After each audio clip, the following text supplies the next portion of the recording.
Parti. D'abord, un mot sur ce qu'est la 27e région. C'est un drôle de truc qui est né dans le crâne de quelques personnes en 2006-2007. J'en faisais partie. On est à l'origine, moi je suis un ancien enfin pas fonctionnaire, mais contractuel de la fonction publique. Je suis passionné par l'action publique, mais aussi très inquiet de la façon dont elle évolue, dont elle est traitée. Et autour de moi, à l'époque, il y avait déjà des gens il y avait des élus à l'origine de la 27e région. Il y avait un parlementaire notamment, ancien ministre. Il y avait des philosophes. Il y avait des chercheurs. Il y avait des consultants.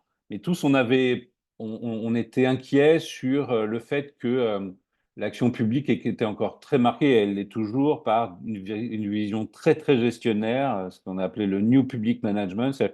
L'action publique, elle est encore marquée par ce courant, mais elle n'a pas trouvé une nouvelle doctrine, en fait. On était assez militants pour essayer d'imaginer comment transformer l'action publique différemment. Et en fait, on a proposé à quelques-uns de créer le cadre de nos rêves. Alors, je dis ça aussi, c'était aussi un questionnement sur pourquoi, quand on est consultant, on n'arrive pas à changer les lignes dans l'action publique, pourquoi, quand on est un parlementaire, même le parlementaire disait, moi, je contribue à voter des lois, mais j'arrive pas à faire bouger le système.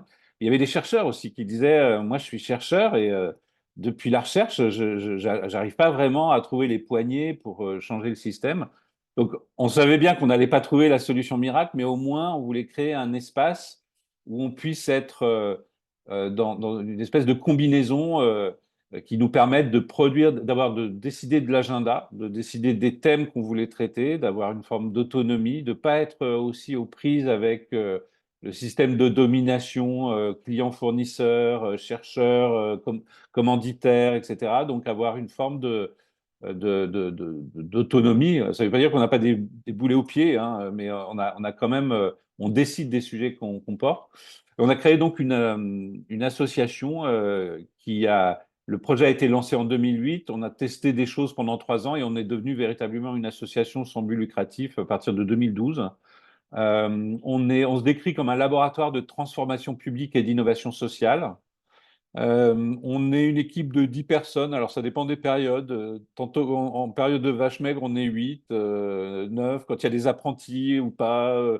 Mais en gros, on est une équipe de 10 personnes. Mais surtout, comme on est un petit projet et on a promis à nos partenaires de rester un petit projet flexible, on a construit autour de nous progressivement une communauté. Aujourd'hui, on dit 150 professionnels, chercheurs, praticiens de toutes sortes. C'est peut-être 140, 130, etc. Mais en tout cas, c'est une communauté française et internationale. Notre gouvernance, c'est qu'on fonctionne par adhésion. Donc, on a des adhérents institutionnels. Alors, on s'appelle la 27e région parce que les premiers à avoir adhéré étaient des conseils régionaux. Mais on a maintenant des départements, des villes, des intercos, des métropoles, des établissements publics, des hôpitaux, euh, des ministères ou des services ministériels. Par exemple, le ministère de la Transition écologique est adhérent, l'AFD est adhérent, l'Agence française de développement.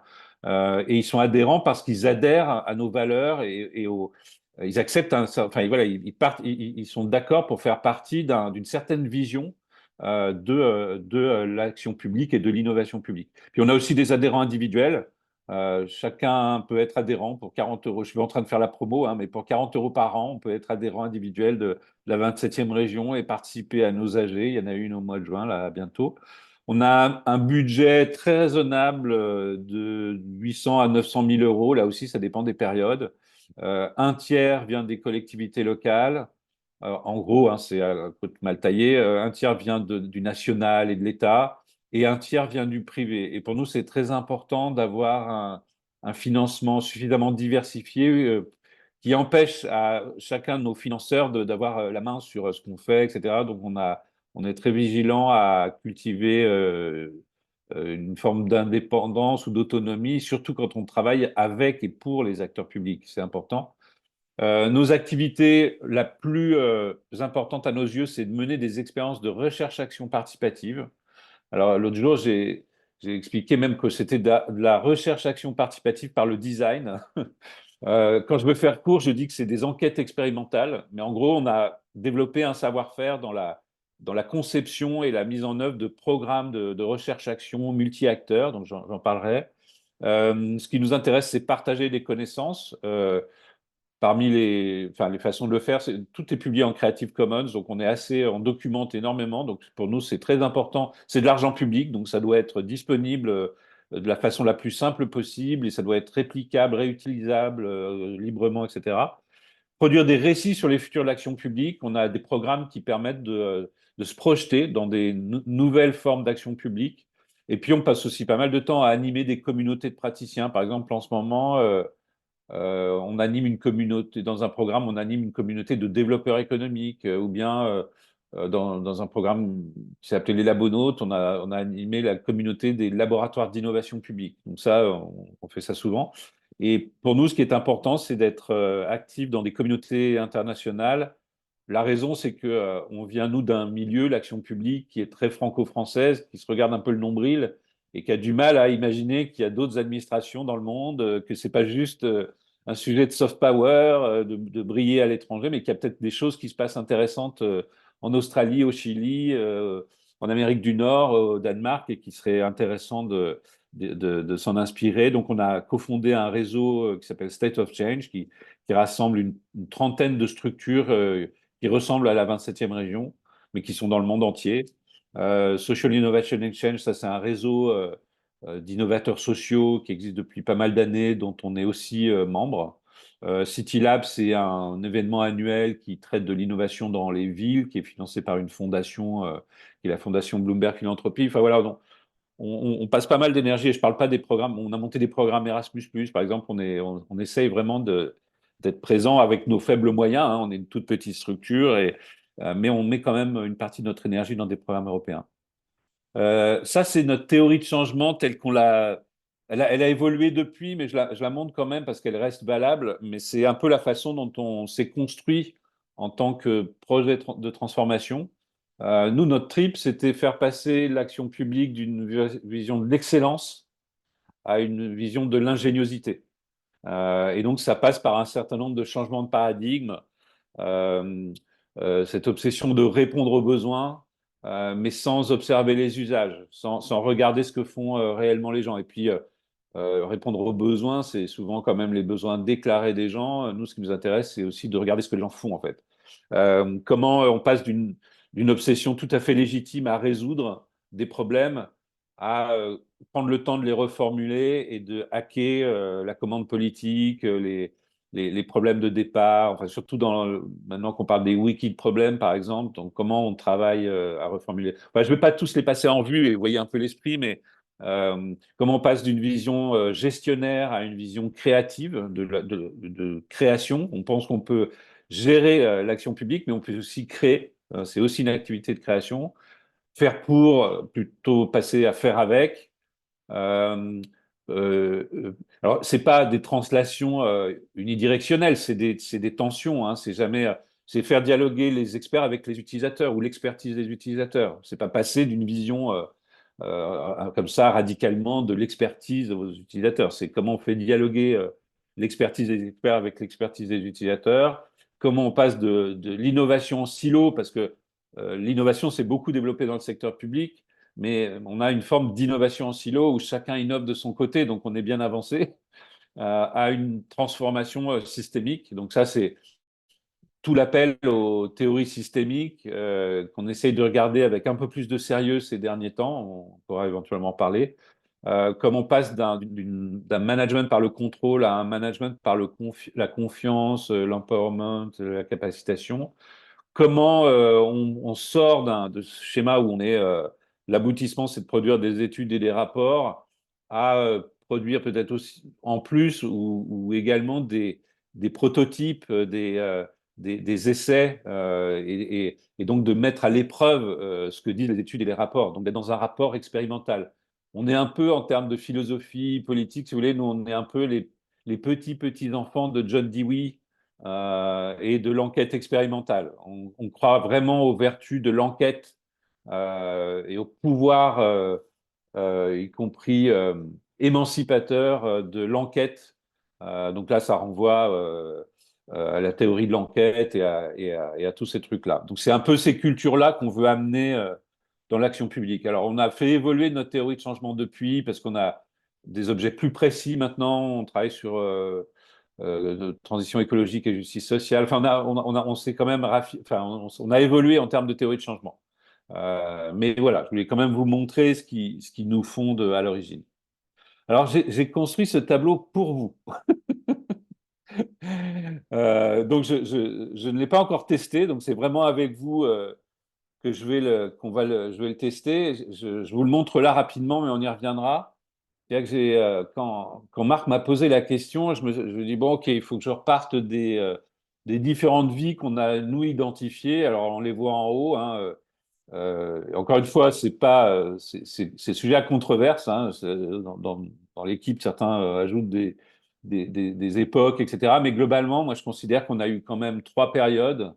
Euh, L'une où on a euh, mis à l'épreuve des méthodes d'innovation comme le design, mais plein d'autres aussi. Et en fait, on a fait feu de tout bois pendant une période pour tester des formats, euh, des, des- une dizaine de méthodes en simultané et pas que le design. Et on avait un programme notamment qui s'appelait Territoire en résidence, qui a été un peu notre banc d'essai. On était foufou. Là, on testait plein de choses. On a eu une deuxième période où là, le sujet a changé. C'est que les collectivités avec lesquelles on bossait nous disaient, bon, on adore toutes ces méthodes, mais comment on fait rentrer ça dans les institutions, en fait? Comment on crée des capacités dans les institutions. Donc là, ça a été toute notre période plus. Est-ce que c'est possible de créer des unités d'innovation, des équipes d'innovation, des laboratoires de recherche-action, des laboratoires d'innovation au sein même des institutions, ou en tout cas fortement imbriqués, encapsulés dans ces institutions. Donc on a beaucoup, puis on a parlé aussi beaucoup de formation. Est-ce qu'il faut former les agents au design? Est-ce qu'il faut les former à l'innovation et toutes ces choses? Et on est depuis 2019 environ, et en gros depuis les Gilets jaunes, dans une autre époque qui là correspond plus au fait que, bah, comme plein d'autres, on s'est aperçu que ce qu'on faisait était souvent balayé par le pouvoir. C'est-à-dire qu'on faisait des choses avec des dizaines et des dizaines de personnes ou des centaines de personnes, et puis tout d'un coup, il y avait un type qui décidait que c'était bien ou mal. Et ça nous a quand même beaucoup questionné sur la question du rapport de l'innovation au pouvoir. On s'est intéressé aux questions de gouvernance, au commun. On s'est intéressé à la question de nouveaux modèles. Voilà, on a changé un peu de sujet de conversation, et nos programmes s'en sont ressentis. Et j'ai essayé, dans cette évolution, de montrer qu'est-ce que ça avait changé, enfin, quels étaient les signes qui montraient qu'on était passé d'une étape à une autre, qu'est-ce qui avait marqué à chaque fois. Donc j'ai mis dans une colonne les penseurs qui nous inspiraient, même si pour être franc, on les a pas tous lus entièrement, hein.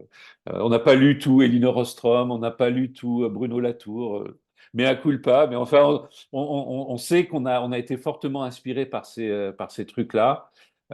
Après, euh, on a, nous, un principe de compagnonnage qu'on n'a pas vraiment calculé, mais il y a des gens avec qui on a une relation euh, qui est une relation de compagnonnage, c'est-à-dire qu'on travaille vraiment dans une forme d'échange d'apprentissage mutuel. Donc, je les ai un peu cités à chaque fois. Les disciplines et courants qu'on a mobilisés à chaque période. Alors, ça ne veut pas dire qu'on est passé brutalement de l'une à l'autre, et puis on continue à bosser avec ceux qui sont dans la première colonne, mais simplement, on a changé d'obsession, quoi. Nos marottes ont changé.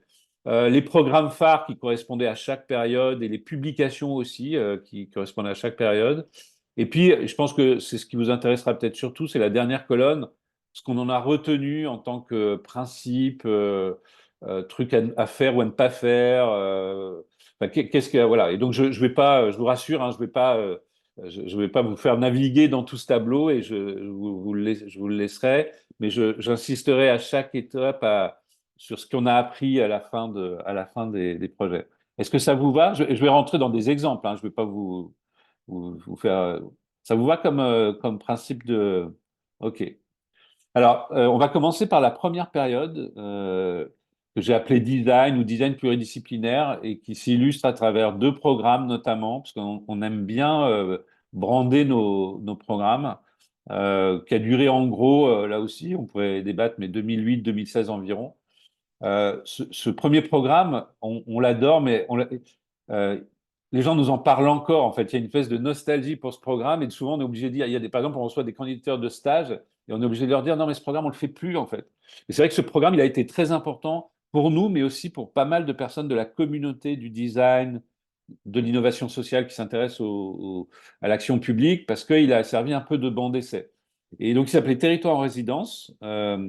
Et comme son nom l'indique un peu, c'était un peu une réplication, une inspiration des résidences d'artistes, si ce n'est que le principe n'était pas de produire des performances ou de produire, ou d'être dans une expression artistique des problèmes publics, mais les gens qui étaient là étaient des sociologues, des designers, des chercheurs, éventuellement des artistes, des journalistes, on a eu des historiens, enfin on a eu toutes sortes de personnes, mais ils étaient là pour euh, euh, traiter des problèmes publics, quoi. Donc il y avait bien une destination, enfin, à la fois une motivation et une destination à construire des propositions et des solutions, hein. Donc, mais le principe, en gros, le protocole, c'était on identifie un territoire qui a un problème public. Alors, problème public, en général, c'est des problèmes flous, on ne sait pas trop ce qui se passe. Euh, tiens, pourquoi les maisons de santé en Auvergne, ça a l'air de pas très bien marcher, d'après les observateurs, la puissance publique, etc. Là, il y avait, en l'occurrence, la région Auvergne avait lancé un appel à projet pour créer une quinzaine de maisons de santé, et on en parle un jour avec eux, et ils nous disent, c'est bizarre, on trouve que les candidatures qu'on reçoit sont pas très intéressantes, mais on n'arrive pas à expliquer pourquoi. Et ça, c'est des situations qu'on adorait parce que on comprend pas bien quel est le problème. Et la réponse, c'était construire une petite équipe pluridisciplinaire, construire le modèle économique. Il fallait quand même faire cofinancer ce truc-là, hein, ça avait un coût. Et techniquement, une équipe allait passer 3 semaines en immersion étalée sur 3, 4 mois. Donc quelque chose d'assez court quand même, qui durait au total, il y avait 2, 3 mois de préparation. Les 3 semaines s'étalaient sur 3, 4 mois, et puis après, il y avait une espèce de travail de post-production. Donc une résidence pouvait facilement durer 1 an en fait, en comptant sa préparation et la post-production. Et à l'époque, alors au départ, on s'y est mal pris, on l'a budgété 30 000 euros. Moi, j'ai embauché une administratrice qui m'a dit, mais vous êtes fou, 30 000 euros, on va cramer l'association à ce prix-là. Et donc, on a monté le prix, etc. Et on a arrêté les résidences au moment où ça finissait par coûter trop cher. Mais donc c'était cofinancé en général par la collectivité qui nous recevait, des fois le ministère de tutelle, des acteurs privés éventuellement. Enfin, il y avait une grosse logistique pour financer ces trucs-là, mais on a réussi à en faire 20. Et je voulais juste passer au travers de choses enfin de pratiques qu'on mettait en œuvre dans ces endroits-là. Donc là, par exemple, un principe important, c'était l'immersion. Euh, avec un vrai changement. Il faut comprendre que les collectivités, elles voient défiler des consultants qui viennent 2 heures et qui repartent. Enfin, là, tout d'un coup, on introduisait le fait qu'une équipe allait passer du temps avec les équipes toute la semaine. Et ça avait l'air de rien, mais tout d'un coup, là, par exemple, le sujet avec l'ex-région Nord-Pas-de-Calais, c'était l'environnement de travail des élus. L'hypothèse qu'en fait, la façon dont ils travaillent a des répercussions sur les politiques publiques, et donc il vaudrait mieux qu'ils aient un bon environnement de travail. Et donc, on a observé en immersion 3 élus dans la façon dont ils travaillent, la façon dont ils travaillent avec leurs collaborateurs, avec l'institution, des élus qui, pour certains, débutaient, donc comment ils découvrent le fonctionnement de l'institution assez vite pour pouvoir faire des choses concrètes, ou alors des élus plus vétérans. Et ça, c'est le principe de l'immersion qui est vraiment très fort quand même, c'est de passer du temps sur place et donc de construire aussi avec les gens une relation de confiance, quelque chose qui fait que vous allez voir des choses que vous ne verrez jamais si vous êtes de passage, en fait. Donc là, c'est un peu les principes, c'est un peu de l'ethnographie dégradée, mais il y a quand même un vrai avantage à ce travail d'immersion, quoi. Euh, L'enquête, bah, effectivement, l'immersion, elle permet d'enquêter. Là, c'est un travail, c'est une résidence qui portait sur la question des circuits courts dans les lycées. Les régions, elles ont des grands plans d'accompagnement des circuits courts dans leurs 200, 300, 400 lycées, hein, et certaines régions qui ont 600 lycées. Le problème, c'est qu'elle lance ça du ciel, quoi. Là, nous, on proposait d'aller dans un lycée, voir comment ça se passait, comment vous pouvez lancer un grand plan pour les circuits courts à la cantine, à l'échelle de la région, mais si le chef de la cantine, il n'est pas du tout prêt à faire l'effort de trouver des fournisseurs à moins de 40 kilomètres, etc., enfin, vous êtes mort, quoi. Donc, l'idée, c'est d'aller comprendre dans un lycée. Comment ça se passe concrètement? Comment il construit les menus de la semaine? Comment ça se passe avec les élèves, de tester des choses, etc. Donc ça, c'est tout le travail d'enquête. À chaque fois qu'on le pouvait, c'était aussi produire de l'enquête participative, c'est-à-dire faire en sorte que soient engagés dans les enquêtes les gens qui vivent les problèmes. Quand on travaille sur les politiques jeunesse en Champagne-Ardenne, dans l'ex-région Champagne-Ardenne, ce qui est intéressant, c'est pas d'y aller en équipe de chercheurs et de sociologues, c'est de former des jeunes qui vivent ces problèmes, qui ont du mal à s'orienter, qui sont en décrochage scolaire. C'est de les former à enquêter. Donc, on avait recruté une dizaine d'élèves de l'école de la deuxième chance et des gens en contact avec la mission locale, donc des jeunes plutôt en difficulté. On leur avait fait un apprentissage de ce que c'est que poser des questions, enfin, d'être un apprenti sociologue, un apprenti enquêteur, à savoir mener une enquête journalistique, par exemple. Et avec un journaliste dans l'équipe, il les avait formés au b.a.-ba de l'enquête. Et c'est eux qui avaient été interviewés, le responsable de l'orientation, les gens en charge des politiques jeunesse. Donc c'était super intéressant. Et du coup, ils avaient produit un rapport d'étonnement qui avait aucune, dont les fruits étaient beaucoup plus riches et intéressants que si c'est des chercheurs experts qui y étaient allés, quoi. Donc ça, c'est quelque chose qu'on a appris à pratiquer avec un certain nombre de publics. On y arrive. J'ai l'air de présenter ça comme si c'était facile ou comme si on l'a toujours fait. C'est pas vrai. C'est très dur. D'abord, dans un premier temps, les jeunes, ils voulaient même pas nous parler, hein. Ils voyaient pas très bien ce qu'ils avaient à faire avec ça. Donc c'est aussi tout un travail qui prend du temps et qui marche pas toujours. Je disais que les résidences, n'étaient pas des résidences artistiques, c'est à l'établissement parce que les performances artistiques nous ont été utiles des fois pour déclencher enfin, mettre un pied dans la fourmilière. Là, par exemple, on travaillait dans un lycée sur la question du lycée consumériste, c'est-à-dire le fait que beaucoup de lycées sont devenus des lieux où les élèves viennent et repartent dès que possible, où il y a plus de commun possible, où les profs arrivent plus à monter des projets, par exemple. On se rend pas compte, nous moi je suis un peu vieux, mais quand on était gamin, moi je me souviens, on avait quand même au lycée des projets collectifs, etc. Il y a plein de lycées où c'est devenu vachement dur à faire parce que il y a un désengagement. Donc on avait traité de la question de la démocratie et de l'engagement au lycée. Et comme ça résonnait pas, et il se passait rien, et même du côté des profs, un des designers avait branché un téléphone sur les enceintes du lycée, et le message c'était si pendant la pause vous prenez le téléphone, tout le monde va vous entendre.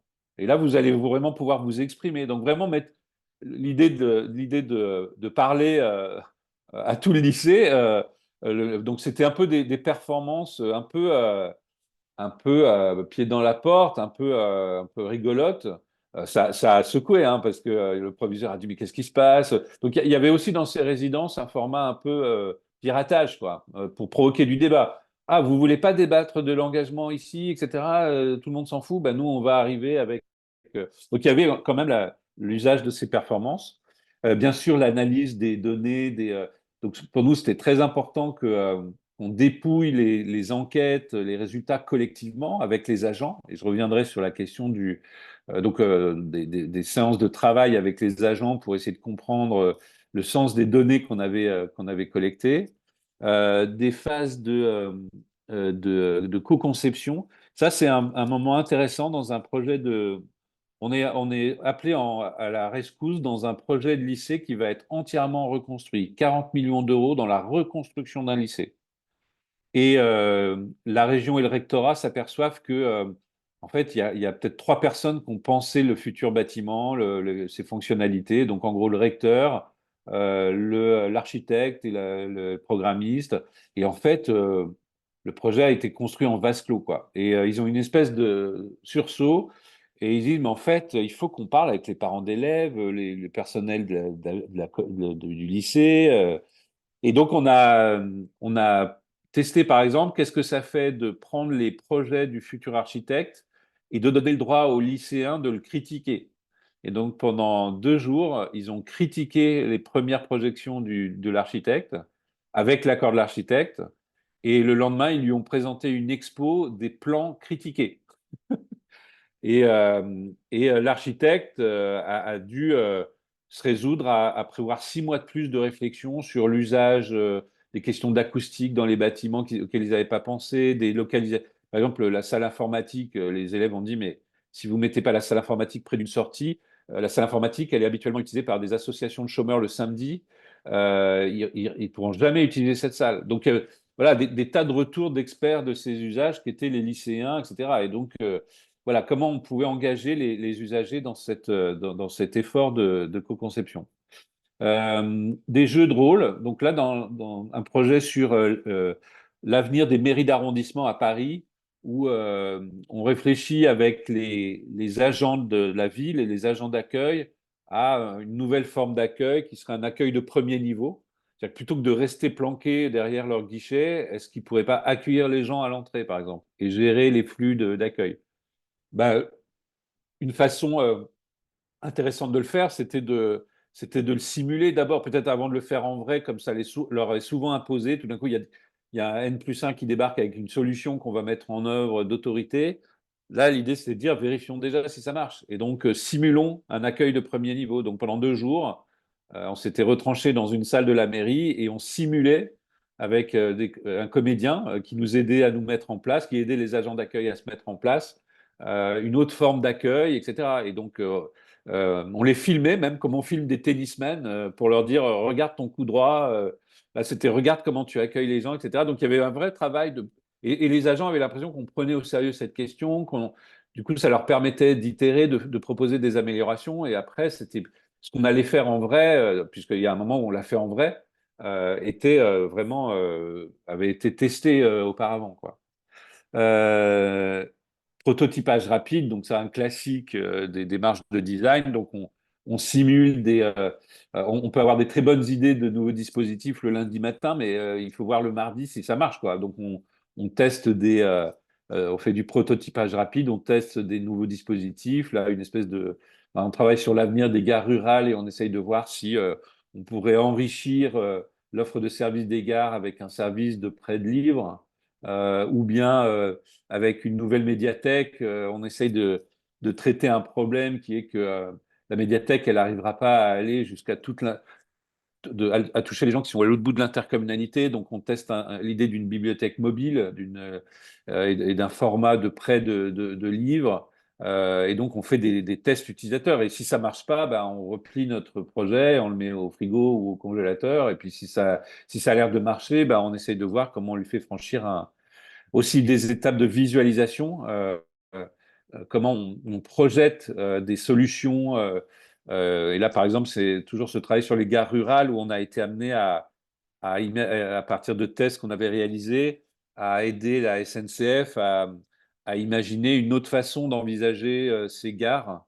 Et on avait produit une typologie de gares. Alors, c'est un truc qu'ils utilisent toujours, hein. C'est devenu un document annexé à la convention entre la région Bretagne et Gares et Connexions. C'est-à-dire qu'ils ont un plan maintenant de rénovation des gares qui respecte des exigences de qualité de service, de minimum d'offres de services. Donc, c'est vraiment comment on pense les gares, pas simplement par rapport à des considérations techniques, mais comment on passe les gares par rapport aux usagers et aux besoins variés en fonction des lieux d'implantation. Donc, ils ont un cadre référentiel maintenant pour faire ça. Voilà, ça c'était territoire en résidence. Je ne vais pas être trop long sur ce projet. Peut-être citer dans la même période. Donc, je vous dis, hein, c'était une période aussi où on essayait plein de trucs, quoi. Ça, c'est un autre programme qui s'appelait Les Éclaireurs. Euh, Territoire en résidence, ça avait bien marché, mais il y avait aussi produit de la frustration chez nous, qui était que on avait l'impression qu'on nous confiait pas très souvent On travaillait sur le lycée, mais pas sur les marchés publics des lycées. Parce que si vous travaillez sur le lycée, c'est vachement bien, mais si vous voulez toucher les 200 lycées de la région, peut-être qu'il faut travailler sur les marchés publics qui achètent de la rénovation de lycées. Parce que eux, ils touchent tous les lycées de la région. Faut remonter d'un cran ou alors de descendre dans les soutes, je ne sais pas comment il faut le dire, mais il faut aller dans les arcades de l'action publique. Et en fait, on nous demandait jamais d'expérience, de design sur sur sur ce que les Anglais appellent la boring innovation, c'est-à-dire l'innovation chiante, innover sur la commande publique, innover sur les sujets internes, innover sur les sujets que personne veut, par exemple sur les élus, innover sur les changements de. Nous, ce qui nous intéressait, c'est le- la question de l'innovation au sein du cabinet, dans les instances politiques, etc. Et ça, nous ne le confiait jamais. Donc, on a décidé d'autorité de lancer un programme dont on avait décidé des thèmes. Donc là, vous les avez sous les yeux. Euh, et à chaque fois, on avait des termes un peu bizarres. Donc, l'élu inoffensif, c'était l'idée que il y a une espèce d'aura qui est plantée au-dessus des élus. On leur donne tous les pouvoirs et tous les mots en même temps. Mais du coup, ils n'ont plus de marge de manœuvre. Et donc, on avait imaginé qu'est-ce qu'on pourrait faire pour aider les élus à retrouver des marges de manœuvre.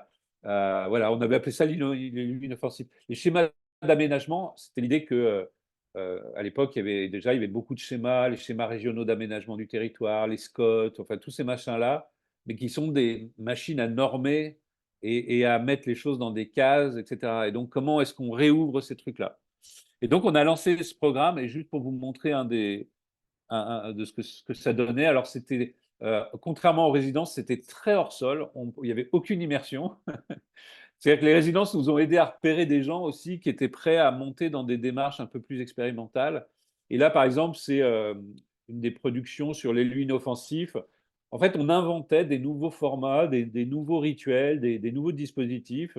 Par exemple, et donc les itérations étaient assez simples. On partait d'un travail de controverse. On faisait une controverse de la façon de travailler des élus aujourd'hui.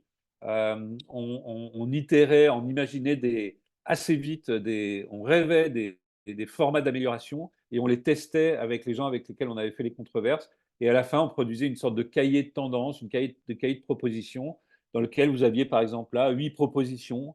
La désignation 12, par exemple, le numéro 5, c'est un procédé qui permettrait d'arrêter de nommer des élus à des postes parce qu'ils sont disponibles ou parce qu'ils étaient là quand le choix a été fait. C'est-à-dire comment, par exemple, quand il y a un changement de majorité, il y a une vraie réflexion et un vrai travail de matching avec les services, entre les élus, où les élus sont choisis sur telle ou telle délégation pour des vraies raisons, pour des bonnes raisons. Et s'assurer que sur ce sujet, ils auront le temps, en fait, remettre de l'ordre, enfin, oui, mieux préparer les mandats, etc. Et donc, on avait appelé ça, je ne vais pas le décrire maintenant, mais on avait appelé ça le. Et évidemment, nous, à chaque fois qu'on fait ça, c'est dans l'espoir que des collectivités s'en inspirent.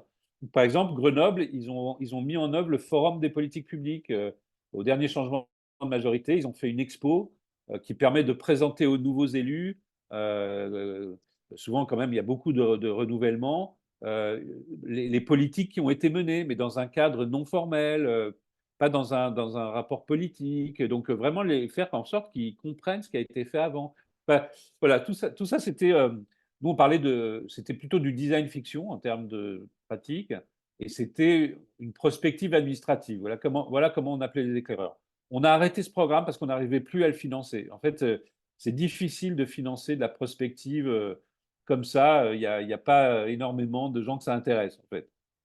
Alors, qu'est-ce qu'on a tiré de cette période? Donc, je vous ai mis un peu en bas du tableau en bleu là les apports.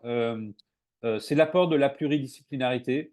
Les, les- les plus mauvais, parce qu'on a eu plein de plantages, hein, et dans les résidences qui plantaient le plus, c'est celles où les gens qui étaient dans l'équipe avaient le même profil.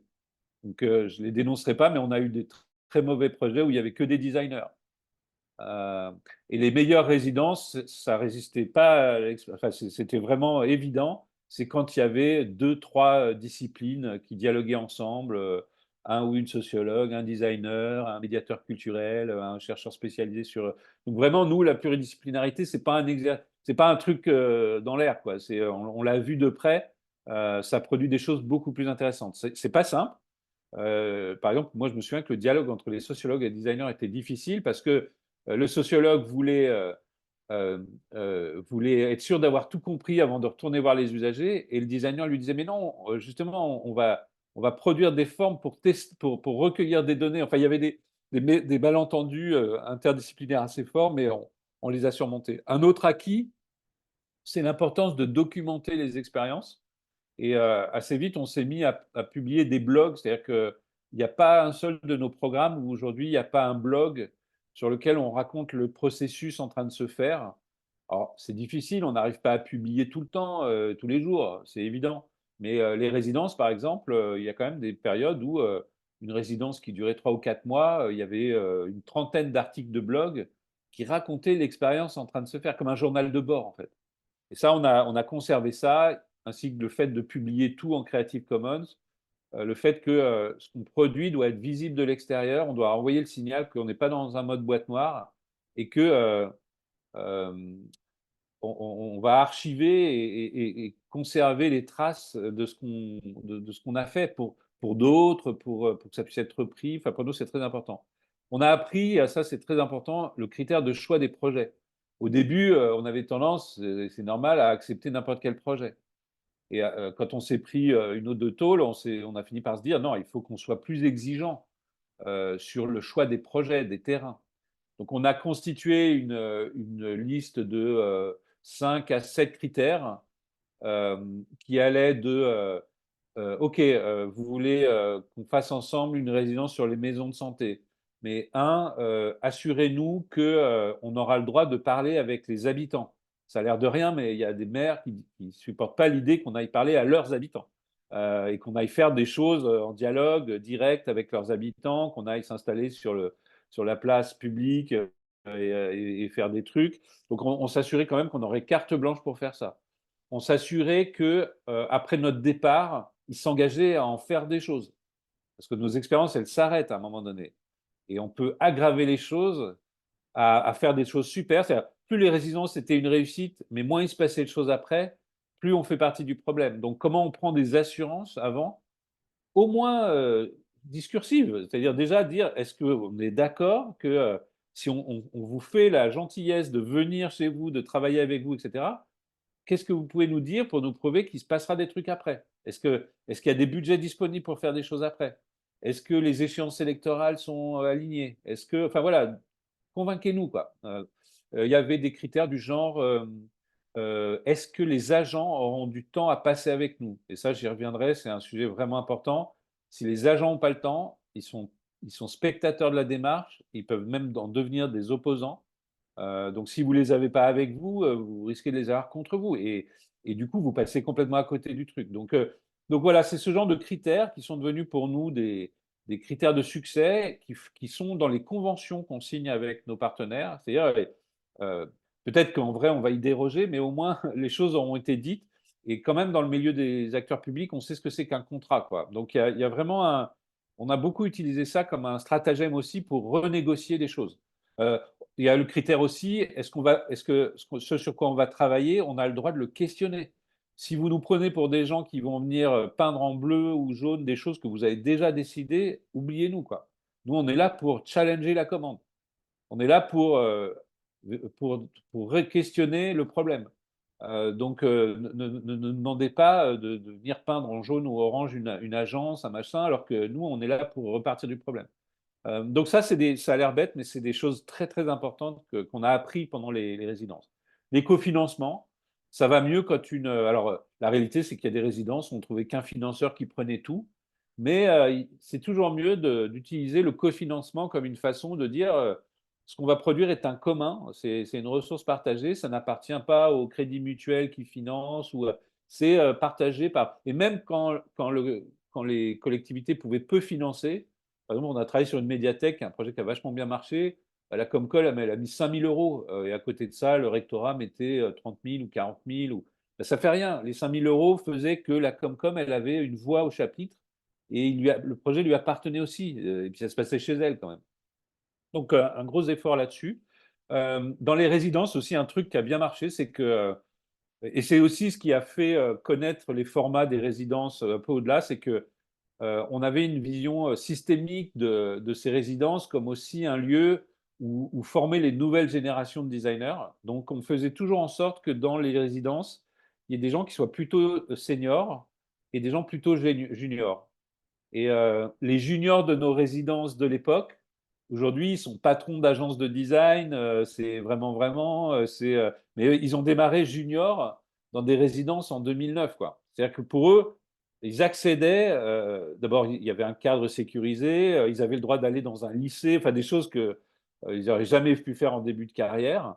Donc nous, on prenait en charge tout ce cadre. Il y avait des seniors pour aussi s'assurer que les choses se passent bien, etc. Il y avait François Gégou, notamment, qui est un designer un peu senior, et qui était déjà à l'époque, mais qui était un peu le garant de la qualité des résidences. Mais il y avait aussi des débutants de 23 ans, 24 ans, pour qui c'était. C'est devenu un peu leur zone de banc d'essai pour devenir des professionnels, quoi. Et ça, on n'a pas tellement réussi à le refaire depuis, mais c'était quelque chose qu'on aimait bien. Il y avait aussi un principe de communauté de compagnonnage. Toutes les résidences, on invitait tous les ans tous les intervenants de ces résidences dans des journées au vert où on débriefait de ce qui se passait dans ces résidences, où on se posait des questions d'éthique, on essayait de, enfin voilà, on avait des temps off où on était très réflexif sur les résultats des résidences, sur qu'est-ce que ça raconte de nos pratiques professionnelles. Et puis, bon, faire des rétextes, c'est-à-dire qu'on a acquis aussi à cette période l'impression que c'était très important d'être réflexible, de faire des rétextes permanents sur ce qu'on faisait. Je passe à la période suivante pour garder le timing. Ça va être plus court, hein, vous allez voir. Là, on passe dans une autre période où les demandes changent, c'est-à-dire que nos collectivités, elles nous disent on adore les résidences, en tout cas, en général, elles aimaient bien, hein. Il y avait aussi certaines sont passées à côté ou ça n'a pas matché, mais quand même, en général, elles aimaient bien. Mais la question qu'elles ont fini par nous poser, c'est dire comment nous-mêmes on fait des résidences. Est-ce que nous, Conseil régional, Ville de Paris, Mulhouse, hôpital, je ne sais pas quoi, est-ce que nous, on pourrait aussi créer notre 27e région, notre capacité et peut-être le faire avec une logique d'internalisation, en fait. Et donc, ça pose une autre sorte de question. Donc, on a changé un peu de type de programme et on a monté un gros programme qui s'appelait la Transfo. Alors là, la Transfo, c'est aussi la grande période en Europe et dans le monde des laboratoires d'innovation publique et sociale. C'est le moment où des institutions, mais aussi des organisations qui ne viennent pas forcément de l'innovation ou de la recherche, jugent utile, indispensable de se doter de Living Lab, de cellules d'innovation sociale. Enfin voilà, voilà, c'est très documenté, hein, il y a eu vraiment, c'est à partir des années 2010, etc. Et donc, nous, on en arrive là, hein, comme tout le monde. Et simplement, nous, on pose la question. Nous, on dit, est-ce que c'est possible? Et pour y répondre, on lance un programme qui s'appelle la Transfo. Euh, alors pour ce programme, on a bénéficié d'énormément de moyens. Il a duré 4 ans.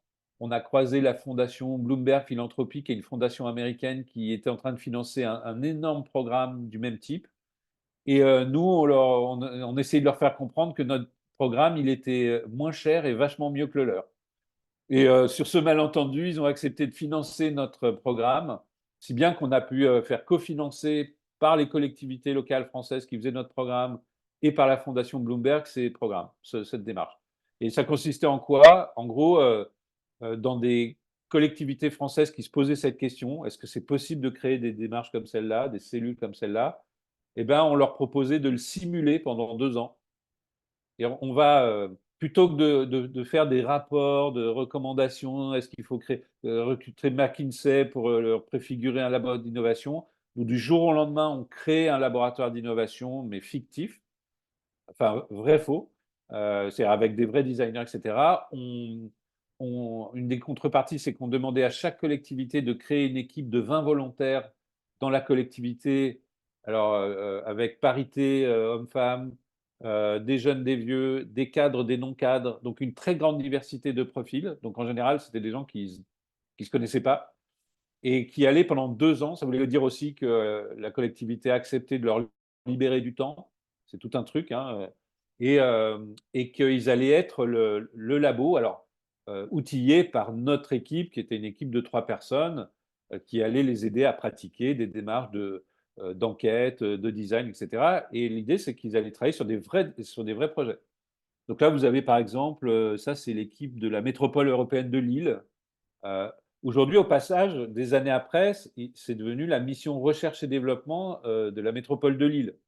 Bon, là, je vous montre un succès. Je pourrais vous montrer des ratages aussi ou des projets où ça n'a pas. Paris, ça n'a pas suivi, en fait. Ça a survécu 2, 3 ans. Mais là, à Lille, ça a prospéré, en fait. C'est devenu, après moult accidents, c'est devenu la mission recherche et développement de la métropole de Lille. Mais à l'époque, c'était donc une simulation de ce que c'est que faire labo pendant 2 ans. Et donc, vous avez l'équipe qui était mobilisée.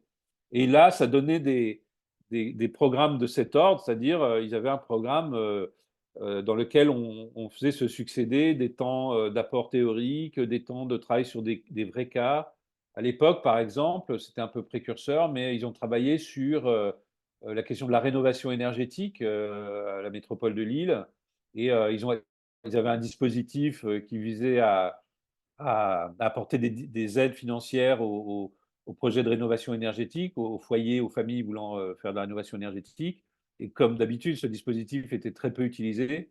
Donc, comment on essaie de comprendre pourquoi c'est très peu utilisé, qu'est-ce qu'on pourrait améliorer dans ce dispositif, est-ce qu'il faut agir à cet endroit ou regarder les choses de façon plus systémique. Donc, ils avaient ce genre de projet. Ils ont eu un projet sur les friches l'usage des friches et la gestion des friches à Lille.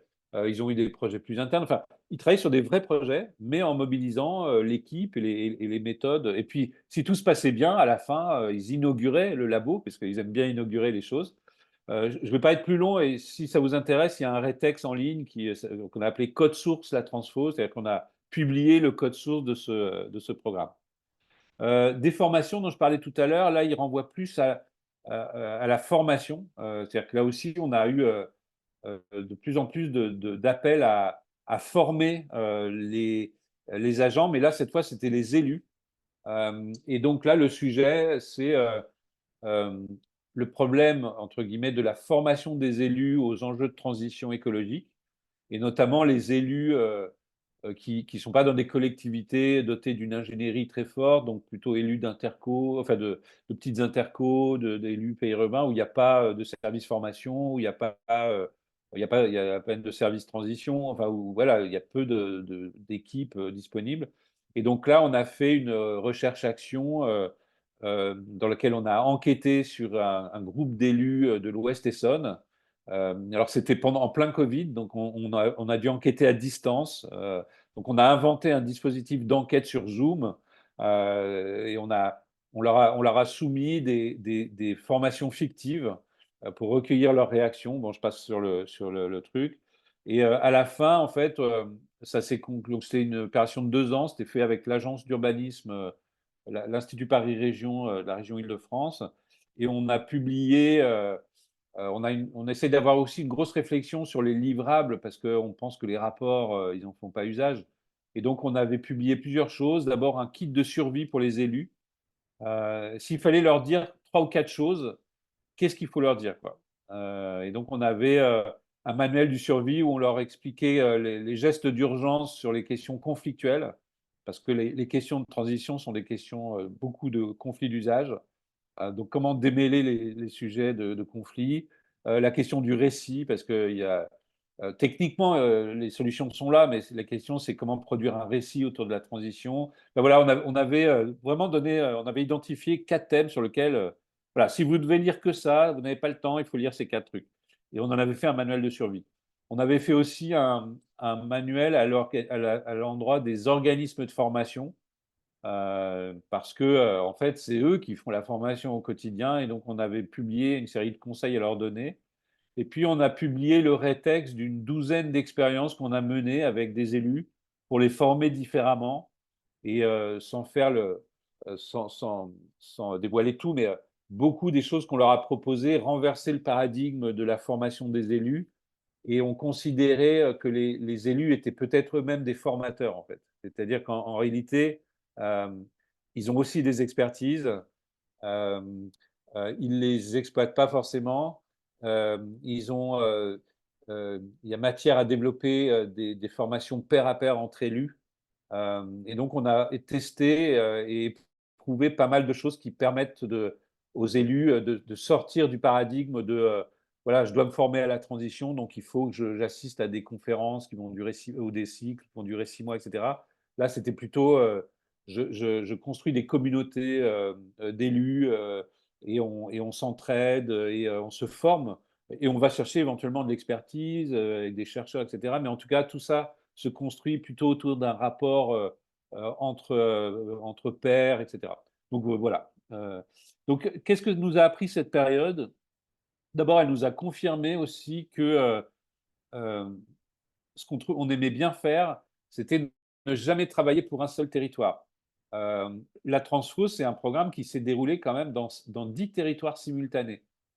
Alors, c'est une grosse logistique, mais et je crois que vous êtes un peu aussi comme ça, hein, c'est comment il y a un enrichissement et une dynamique propre à des programmes qui mêlent plusieurs territoires. Donc nous, alors des fois, on est obligé de céder hein, et de travailler dans un seul territoire, mais en général, nos programmes sont au moins sur 3 territoires, et là, on en a un qui est sur 10 territoires en ce moment. Donc pour nous, ça a été vraiment un principe qu'on a acquis. L'autre truc qu'on a développé, c'est la formation action. On s'est aperçu que nos programmes de recherche-action étaient aussi en creux des programmes de formation. Alors là, pour ne rien vous cacher, on a identifié récemment qu'on avait à progresser parce que, au fond, ça veut dire qu'on doit acquérir aussi des compétences de pédagogie qu'on n'a pas. Donc là, on a un petit problème en ce moment avec ça. C'est-à-dire qu'on emmène des agents avec nous dans des programmes de recherche-action, mais on n'est pas clair sur comment on construit la dimension pédagogique de notre programme de recherche-action. Donc ça, c'est un petit sujet pour nous en ce moment. Bon, veille internationale, le fait qu'on ait été financé par Bloomberg, par exemple, sur la Transfo, je ne vous raconte pas, mais ça nous a permis de construire des échanges entre, par exemple, la ville de Mulhouse et la ville de Tel Aviv, où on avait les techniciens chargés des déchets de Tel Aviv qui échangeaient des astuces avec les techniciens de la ville de Mulhouse pendant 1 heure en Zoom, quoi. Et donc, il y avait des moments magiques comme ça où il y avait vraiment. Donc ça, nous, on essaie vraiment de pousser ça très fort. Et puis, c'est aussi une période où on a créé des formats. Euh, alors, hier, dans une conférence, je parlais de bricolage. On a inventé, sans trop s'en rendre compte, des formats, par exemple le démarreur bienveillant. Ça vise à résoudre un problème qu'on a dans les politiques publiques, qui est que souvent, quand une politique publique échoue, c'est qu'elle devait échouer dès le début, dès la commande politique, en fait. C'est-à-dire, c'est le moment où la commande politique est posée et transmise à l'administration. C'est souvent là que les ennuis démarrent parce que les commandes politiques sont pleines de trous, pleines de non-dits, pleines de motivations pas claires. Et par exemple, même si vous lisez le discours de celui qui porte une politique publique nouvelle ou le texte qui a été voté en conseil municipal, vous allez voir ce qui est écrit, mais vous allez vous dire, oui, mais d'accord, mais pourquoi ils font ça, etc. Et on a inventé un format d'échange entre l'administration et les élus en charge d'une politique publique nouvelle, par exemple, qui vise à clarifier, à challenger la commande politique. Bon, je passe sur le détail, mais ces formes de bricolage, en fait, qu'on a appris à cultiver, c'est à inventer des rituels nouveaux qui sont vachement utiles, en fait, qui marchent vachement bien. Et les démarreurs bienveillants, ça s'est propagé, il y en a eu plein, quoi. Dernière période, c'est l'actuelle. Donc, elle n'est pas tout à fait terminée. Comme je le disais au début, c'est la période, là, on change de registre. D'abord, on s'aperçoit aussi que pas mal d'endroits où on a fait des labos d'innovation ferment, alors qu'on a emmené avec nous des centaines de personnes, des fois. En tout cas, il y a eu beaucoup de monde engagé. Et puis, tout d'un coup, sur l'avis d'une ou deux personnes et dans des décisions un peu invisibles, ils arrêtent. Et ça, plus les questions de rapport au pouvoir à l'occasion des Gilets jaunes, de la crise du Covid, etc. Et puis aussi des circonstances. Quelqu'un est rentré chez nous à la 27e région et portait pas mal la question des communs. Et donc, on s'est mis à s'intéresser à l'innovation, mais dans les modèles, dans les systèmes de gouvernance. Et donc, on a lancé plusieurs programmes. D'abord, le premier, c'était plus une enquête qu'un programme. On a monté un programme Erasmus+, où on a eu la possibilité d'aller à la rencontre de projets inspirés par les communs dans toute l'Europe. Donc, on a été voir à Athènes, dans la situation de crise que connaît la Grèce, comment un hôpital entier est géré par les habitants quasiment. C'est-à-dire que la puissance publique est quasiment plus là, mais donc on a vu comme ça des scénarios extrêmes de gouvernance. On a vu aussi des territoires qui changeaient leur modèle de développement en faveur de, par exemple, ce qu'on appelle la théorie du donut, qui est une nouvelle approche qui vise à concilier le développement avec les limites planétaires et les besoins essentiels du territoire. Donc des nouvelles approches de modèles de développement, de modèles économiques. Donc ça a été vraiment très utile. Donc ça nous a fait et ça a nourri beaucoup des programmes qu'on mène aujourd'hui. Et donc par exemple, lieu commun, c'était l'idée d'essayer de mettre en pratique des choses qu'on avait vues dans Enacting the Commons. Lieu commun, on a essayé de voir comment des projets gérés par les acteurs publics et les habitants échouent parce que il y a des problèmes de gouvernance, quoi. Nous, on a travaillé par exemple sur la question des locaux en pied d'immeuble dans le logement social ou les quartiers populaires. C'est devenu extrêmement dur d'avoir des lieux où les gens se rassemblent aujourd'hui et puissent se réunir en tant qu'association ou faire des activités communes. Parce que souvent, quand ils ont été gérés que par la puissance publique, bah, elle crée des règlements intérieurs qui les rendent impossibles d'usage pour le commun des mortels. C'est-à-dire que les horaires d'ouverture sont déconnectés ça ferme à 18 h ou 17 h. C'est la municipalité qui a les clés, enfin des choses qui, qui, qui font que le fait que ça soit géré par la puissance publique entièrement n'aide pas, mais aussi des situations inverses où ça avait été géré, les clés avaient été données à quelques associations, et les associations l'avaient quasiment privatisé, ces lieux. C'est-à-dire que c'était pas. Et donc, on s'est servi de ces cadres-là pour essayer de tester des approches par les communs et à essayer d'imaginer comment des ressources pourraient être gérées collectivement. Euh, donc, appliquer les principes des communs, construire des règles d'usage partagées, regarder comment gérer les conflits d'usage, etc. Donc, on a commencé par ça. Là, en ce moment, on est en train d'appliquer ça. Ça a été, lieu commun, ça a été galère, hein, parce que les questions de gouvernance sont des questions un peu abstraites. Et donc, par moment, on avait du mal à trouver le mode d'emploi pour leur expliquer.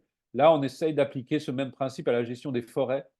Donc, on a un programme en cours qui vise à s'inspirer des gouvernances qu'on appelle, nous, partenariats publics communs. C'est-à-dire comment on considère les forêts comme des ressources partagées. Donc, on doit être les énièmes en ce moment à s'intéresser à la gestion des forêts et des ressources, hein. C'est le sujet du moment. Et donc, on a ce programme en ce moment qui s'appelle Tronc commun. Je ne l'ai pas mis là à l'écran. On a un autre programme qui s'appelle Rebond, où là, c'est un programme assez ambitieux dans lequel on fait l'hypothèse que la transition écologique, elle passera par une redirection des politiques de développement économique. Et donc là, on travaille avec les équipes du développement économique d'une dizaine de collectivités pour voir comment leur politique de développement économique pourrait se réarticuler avec des questions de justice sociale et de transition écologique. Donc ça, c'est un programme dans lequel il y a, et ça raconte aussi le type de programme qu'on mène aujourd'hui. Il y a l'ADEME, il y a la Fondation de France, il y a le laboratoire Pacte à Grenoble, en particulier Magali Taillandier qui est spécialisée sur la question des économies locales. Bien sûr, il y a des designers, enfin voilà, il y a tout un programme assez ambitieux autour des modèles économiques. Et dans ce programme, on s'inspire aussi de théories économiques nouvelles qu'on commence à voir en Europe, mais dont on ne parle pas trop en France. Alors, il y a la théorie du donut, qui n'est pas vraiment une théorie, mais qui est un modèle qui commence à être connu. On s'intéresse à la foundational economy. Donc là, maintenant, dans nos programmes, il y a des économistes quand même. On est loin des résidences où on était avec du design, etc. Voilà, il y a quand même beaucoup de professionnels qui nous ont rejoints. Et puis les labonautes, alors ça c'est un programme qui part du principe que les labos c'est un peu une suite de la transfo. Le bilan qu'on fait, c'est que au fond les labos d'innovation publique, c'est pas très radical, ça marche pas très bien. Du coup, on travaille avec l'Université de Colombie-Britannique au Canada, qui a monté un programme sur la question de la radicalité des laboratoires d'innovation et de l'innovation publique en général. Eux, ils travaillent dans des contextes de réconciliation avec les populations autochtones. Il y a il y a des Australiens qui travaillent sur la question des aborigènes. Donc, voilà, on est sur des questions de réconciliation, de justice sociale, de innover dans des systèmes de domination, etc. Et donc là, on a lancé ce programme qui s'appelle les Labonautes, qui associe une vingtaine de laboratoires d'innovation publique qui font le même constat et qui essayent de trouver des leviers, des techniques pour aller plus loin. Et c'est voilà. Et c'est un peu là-dessus que je terminerai. Alors, qu'est-ce qu'on a appris dans cette période? Les partenariats publics communs. Enfin, nous, on est vraiment très inspirés par ces approches de nouvelles formes de gouvernance. Nous, on parle beaucoup de repolitisation de l'innovation. Alors, ça fait un peu militant, mais c'est aussi, on s'aperçoit que, et peut-être même nous-mêmes, on a contribué les uns et les autres à laisser entendre que l'innovation, c'était neutre, en tout cas qu'il n'y avait pas en tout cas qu'on risquait à ne pas politiser les sujets, à les dépolitiser de fait. Pourtant, on devrait se souvenir dans ma colonne 1 qu'on avait comme, euh, comme gourou Bernard Stiegler qui parlait de ça dans le Pharmacon, dans les questions de non-neutralité de l'innovation. Mais en tout cas, nous, on est beaucoup sur ces sujets en ce moment. Je vais en dire un mot après, mais on réaffirme les questions de l'importance des théories de changement, de l'évaluation. Au fond, on a toujours pratiqué l'évaluation, mais pas sérieusement. Donc là, on est en train d'y revenir plus fort. Tout ce qui est codification de l'innovation. En fait, en ce moment, notre trip, c'est de dire que tout ça est très flou quand même et qu'il faut commencer à le codifier. Et mon plus grand regret, c'est qu'on ne l'ait pas pensé au début, quoi. Mais peut-être qu'il fallait qu'on vive tout ça pour s'en rendre compte. C'est le traitement des problèmes complexes ou des problèmes sournois, c'est ça qui nous intéresse.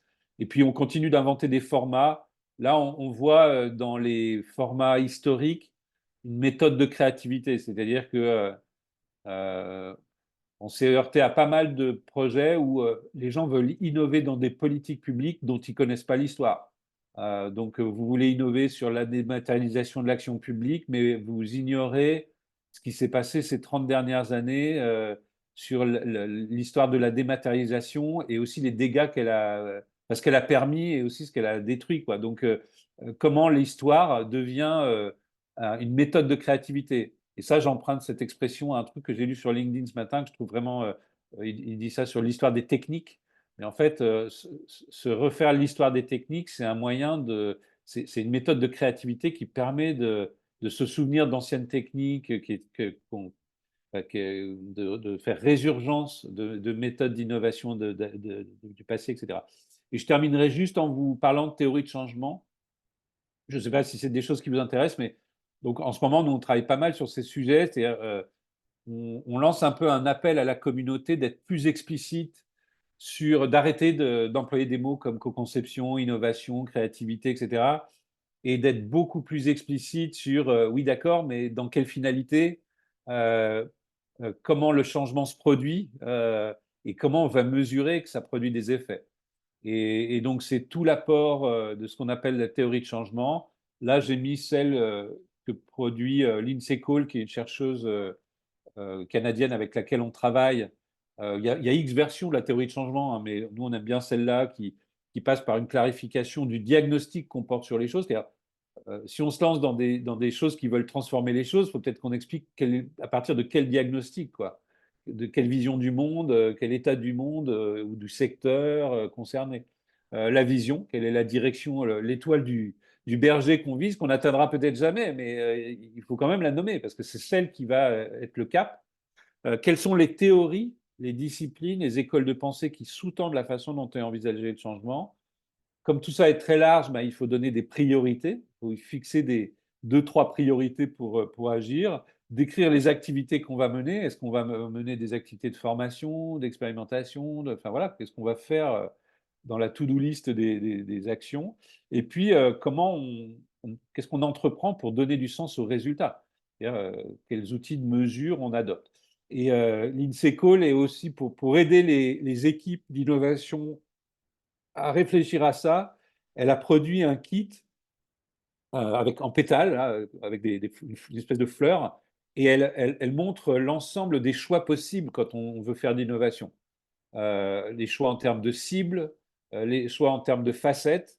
Alors les facettes, c'est un terme qui est utilisé par l'OCDE, c'est les facettes de l'innovation publique. Pour eux, il y a 4 facettes différentes qui vont de l'innovation incrémentale à l'innovation adaptative. Enfin, je ne vais pas vous la faire, mais c'est un vrai rappel très intéressant en fait, de rappeler qu'il y a différentes façons d'aborder l'innovation en fonction des problèmes posés, par exemple. Mais aussi des choix en termes de gouvernance, des choix en type de résultats attendus, des choix en termes de leadership, de position par rapport au numérique.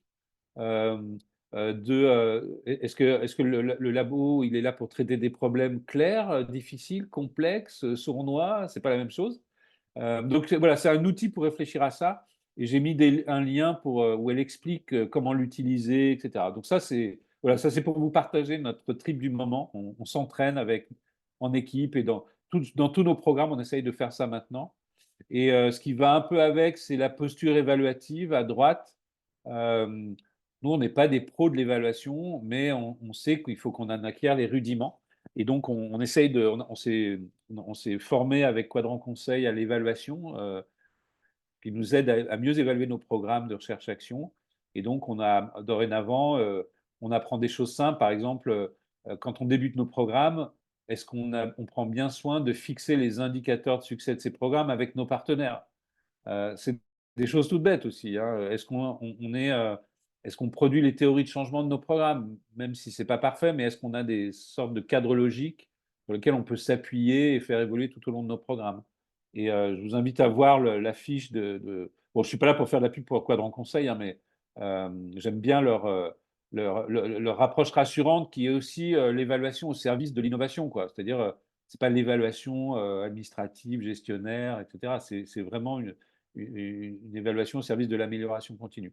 Et un autre truc qui nous a beaucoup intéressé et qui peut peut-être vous intéresser, que nous, on ne connaissait pas, donc vous me direz si vous connaissez, ça, c'est un chercheur qui s'appelle Mathias Béjean, qui est chercheur à l'Université de Paris-Créteil et qui a fait ses recherches sur les Living Labs et l'expérimentation. Et il a ramené c'est pas le seul, hein, mais c'est au départ un concept qui vient de la NASA, qui s'appelle les technologies readiness level. C'est fait pour quand la NASA invente un nouveau moteur pour des fusées, évidemment qu'elle passe pas de l'idée à la réalisation. Il y a des étapes entre les deux. Et en l'occurrence, il y a 9 étapes. Et donc, c'est assez scrupuleux ce passage d'une étape à une autre. C'est-à-dire qu'en gros, il faut déjà vérifier si les calculs sont bons, quoi. Avant même de faire un prototype, on va déjà vérifier si les calculs, la chimique et tout ça, si sur un tableau noir, ça fonctionne en tant que calcul. Si ça fonctionne, et on vérifie plusieurs fois, etc., etc. Le truc, c'est que les technologies readiness level n'étaient pas adaptées aux innovations non technologiques. Donc, il y a des gens qui ont inventé les concept maturity level qui servent à juger du degré de maturité d'une innovation non technologique et à donner donc des échelons à suivre pour progresser. Et donc, ça, c'est appliqué aujourd'hui dans plein de domaines, surtout dans des communautés d'innovation qui doivent se fixer des caps d'amélioration. Donc, par exemple, Mathias Béjean, il aide la communauté des Living Labs des technologies médicales à mettre au point sa matrice de montée en maturité qui devient une espèce d'outil de formation pour tout le monde. Enfin, c'est là où chaque Living Lab peut s'auto-évaluer, voir où il en est, comment il a progressé, quels sont les sujets sur lesquels il doit s'améliorer. Et donc, nous, on s'en a inspiré, on a conçu une matrice de montée en maturité pour les labos d'innovation. Alors, elle compte 9 axes. L'un qui est quelle est votre ambition, un autre qui est quelle gouvernance, votre rapport aux méthodes, votre rapport au partenariat, enfin voilà, il y en a 9, et chacun des 9 propose 4 niveaux. Donc là, par exemple, ambition, il y a depuis une ambition implicite et non formulée, une ambition émergente et en réaction. En réaction, en fait, c'est vos projets qui guident quelles ambitions vous avez. Vous êtes piloté par vos projets, mais vous n'avez pas une vision stratégique. Ensuite, il y a est-ce que c'est formulé ou positionné? Et est-ce que c'est une ambition pionnière et inspirante? L'idée, c'est une matrice de montée en maturité qui vise à aider les labos à être plus radicaux, en fait. et apporter Mais il y a une grille identique sur la question du modèle économique, de la gouvernance, etc. Et vous la retrouverez en anglais sur le lien qui est après. Donc ça, c'est un concept qu'on aime bien.